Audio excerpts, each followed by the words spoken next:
This car is the fastest way to stay middle class, forever. For most high-earning professionals, doctors, lawyers, tech leads, leasing a luxury car is seen as a rite of passage.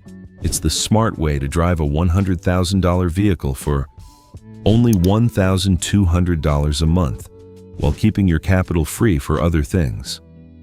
But here's the problem. The dealership didn't design that lease to help you. They designed it to create predictable profits while keeping you on a treadmill of depreciation. Today, I'm going to show you why that $1,200 payment isn't just another monthly expense. It could become a $1.7 million hole in your retirement. I'm Marcus, and this is Marcus Capital. Let's look at the math they don't want you to see. When you buy a car, you own an asset.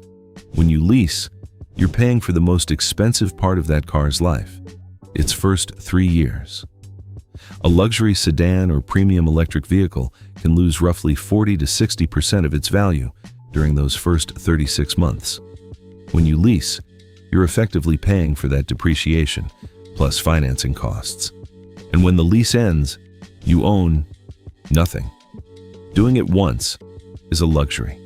Doing it every 3 years, for a 30-year career, means paying for the steepest depreciation again and again and again, never reaching the point where depreciation slows down. Now let's talk about the silent killer, opportunity cost. Imagine two people, both 30 years old. Person A leases a luxury car for $1,200 every month. They repeat that cycle for the next 30 years. Person B buys the exact same model after it's 3 years old. Their payment is much lower. After 5 years, the car is completely paid off. Instead of continuing those payments, they invest the same $1,200 every month into a simple S&P 500 index fund. Here's where the math becomes incredible. At an average annual return of 8%, investing $1,200 every month for 30 years grows to approximately $1.7 million. Think about that. The biggest cost of leasing isn't the payment.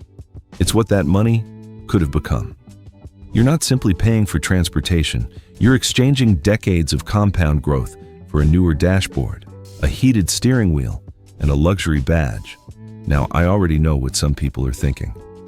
But Marcus, I write it off through my business. And yes, business deductions can reduce the after-tax cost of a lease. But a tax deduction does not make something free.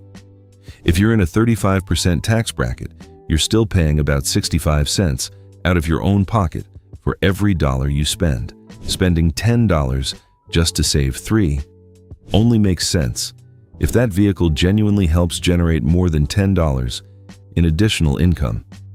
For many professionals, it's simply a lifestyle decision disguised as a tax strategy. So what's the alternative? I'm not telling you to drive a 20-year-old car. Instead, follow 3 simple principles. First, buy luxury cars. After their first lease ends, let someone else absorb the biggest depreciation hit. Second, keep your vehicle well below what your income could comfortably afford. The less money tied up in depreciating assets, the more money stays invested. And third, drive your car for 7 to 10 years. The wealthiest people I know aren't constantly upgrading their vehicles.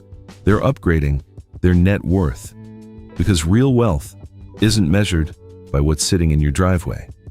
It's measured by what's growing in your investment account.